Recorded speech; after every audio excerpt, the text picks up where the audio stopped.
Αξιότιμοι κύριοι στον κήπο, αγαπητοί φίλοι της επικούρειας σκέψης,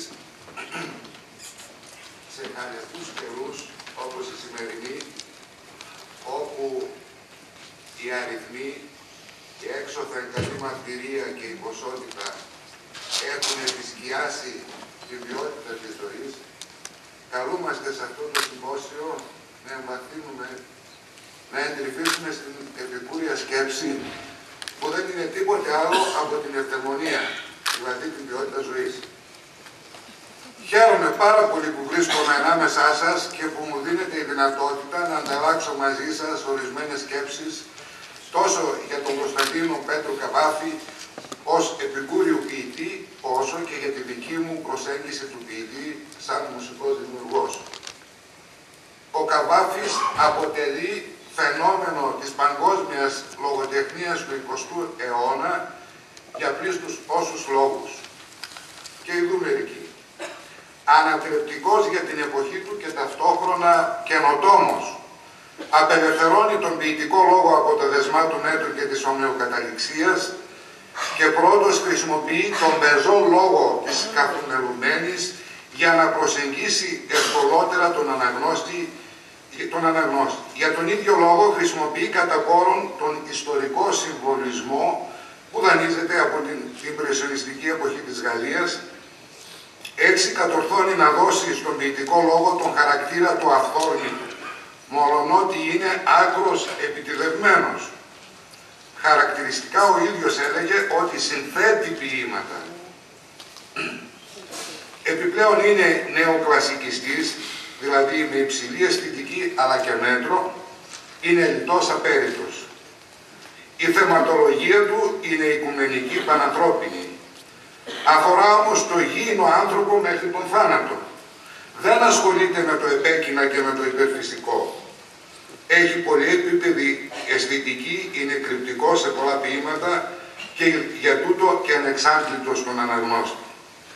Δεν χρησιμοποιεί καθόλου την άριστη τέχνη, την ποιητική του, σαν αυτοσκοπό, αλλά κυρίως ως φορέα, ως όχημα της σκέψης και του στοχασμού του.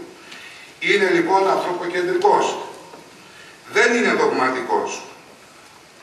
Κατά κάποιον τρόπο χρησιμοποιεί και αυτός μια νευτική τέχνη όσον αφορά τον αναγνώστη.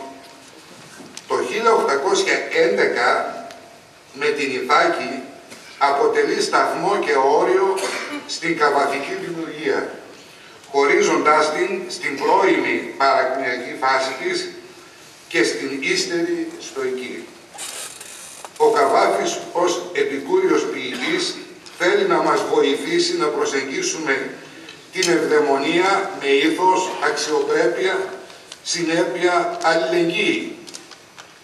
Ο ίδιος μιλάει για την προσέγγιση της ειδονής σε πάμολα ποίηματά του, πάνω από τα μισά του κανόνα, συχνά ως ανάμνησης όμως. Χαρακτηριστικά, μία της ειδονής γίνεται στα ποίηματα Ιθάκη, δυνάμωσης, αλλά και στο Απολύπινο Θεός Αντώνιον, όπου μας προτρέπει να απολαύσουμε ως και την τελευταία στιγμή τους εξαίσιους ήχους του διονυσιακού θειάσου, πρώτων πυλών του θανάτου. Συγκεκριμένα γράφει, σαν έτοιμος από καιρό, σαν θαραλέος, αποχαιρέτα την Αλεξάνδρεια που φεύγει, την Αλεξάνδρεια που χάνεις.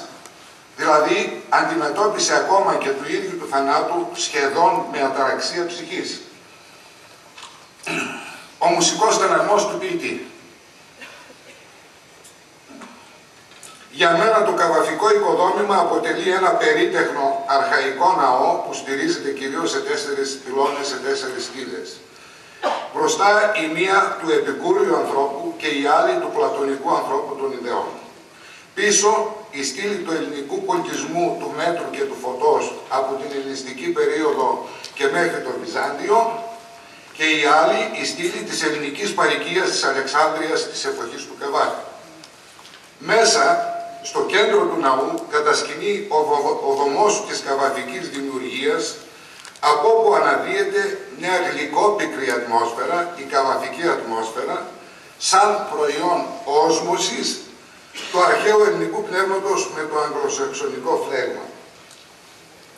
Η μελοποιημένη ποίηση είναι συνδημιουργία, όπου ο ποιητικός λόγος δίνεται με μουσική.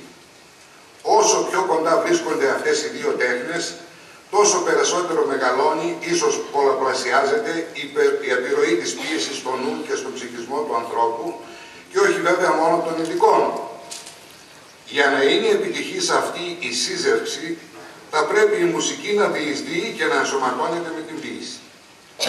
Η μελοποίηση μπορεί να γίνει ή με απαγγελτικό τρόπο και χαρακτήρα των στίχων ή με τραγουδιστικό.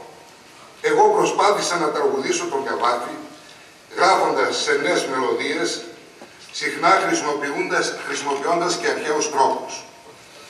Ο λόγος που προτίμησα αυτή την εκδοχή είναι ότι το τραγούδι μπαίνει στα χείλη των ανθρώπων πιο εύκολα. Το ύφος και οι μελωδίες μου είναι ελληνοπρεπείς. Το ορχιστρικό σχήμα περίπου 30 ατόμων είναι κλασικό, όπως θα τέριαζε σε ένα νεοκλασικιστή ποιητή. Η ενορχίστρωση σεμνή, λεπτεπίλεπτη, ενίοτε ιμπρεσιονιστική. Τιμή μας να είμαστε απόγονοι του Επίκουρου και του Καβάφη. Σας ευχαριστώ για την υπομονή σας.